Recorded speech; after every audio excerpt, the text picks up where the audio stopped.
What's up, everyone? My name is Uncle Jay. Welcome to the Per Diem Poker Hand. This is episode 6. Today's tournament we're going to be looking at is a $3 tournament with rebuys and add-ons. It's $1,500 guaranteed. I actually won this tournament twice this week. It's been a decent bankroll booster for me. So I play it every day. Starts every day at noon, and just do it like clockwork. So under the gun plus one, we have Jack 10 suited. We are 8-handed. Blinds are 300, 600 with antes in play. And we definitely want to be raising here. Jack 10 suited is a very good hand. If it were Jack 10 offsuit, I would be folding. That is worth noting. So we do go heads up to the flop. Big blind ends up making the call and defending here. The flop comes 7-6-3 with two diamonds. Big blind checks into us.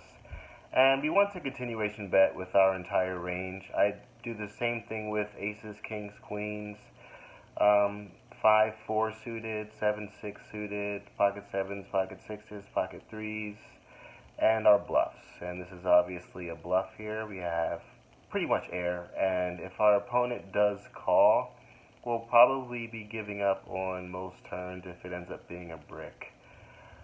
So we end up betting 1,700, and our opponent makes the call.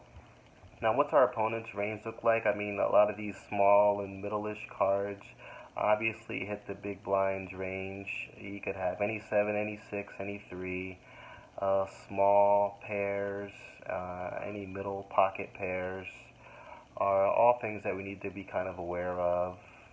So we go to the turn, and the turn's a 9 of clubs. It does bring in the 10-8 straight. I could have 10-8 suited sometimes. 8-5 suited, highly doubt it.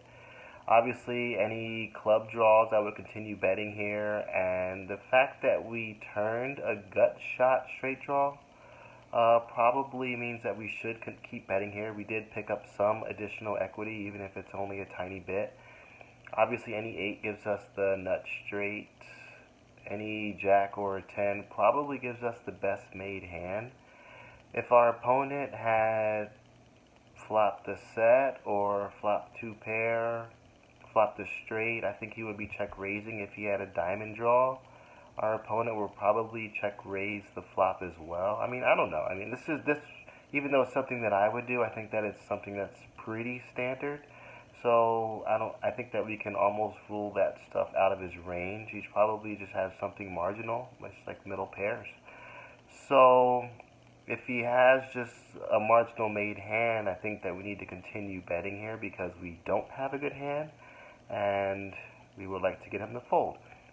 So we do make a bet of about 60% pot, and our opponent makes the call again. And the same thing that I thought about his range on the flop.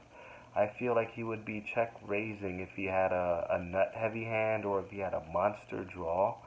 But the fact that he's just check calling probably tells me that he's got just a middle pair or a pocket pair, and that we're going to be firing most rivers. Any diamond that comes, I'll fire. Any club that comes, I'll fire. Obviously any 8 that's going to give us our hand. 5s, 4s, I don't know. Maybe we can check the 5s or 4s because it would give our opponent an easy straight. And that's something that he could have in the big blind. Any jack or a 10, I would just check behind because we then have obviously made hand and have really good showdown value. Any ace, king, or queen, I would bet. So we're firing most rivers here. This $3,500 bet here sets up a good all-in shove. It's just I will have a little bit more than a pot-sized shove, and I think that would make it difficult for our opponent to call. So he does make the call, and the river comes the 4 of clubs. And like I just said, I'm going to be firing most rivers here. The 4 does scare me a little bit, but I still think that we need to be betting here because we do have the bottom part of our range, and let's see what happens. We get snap called. That's what happens. Our opponent shows up with ace 7. I don't like his call at all, but if he thinks that I'm bluffing here, which I'm not all the time, it's not like I run triple barrel bluffs like a lot, but maybe I was being reasonably moderately active during this tournament. I'm a pretty active player, so he just decided to look me up. Probably just closed his eyes and looked me up. So good call, bad call. I think it's a bad call, but maybe it's just because I lost the hand. Thanks for checking in the Per Diem Poker Hand. See you soon.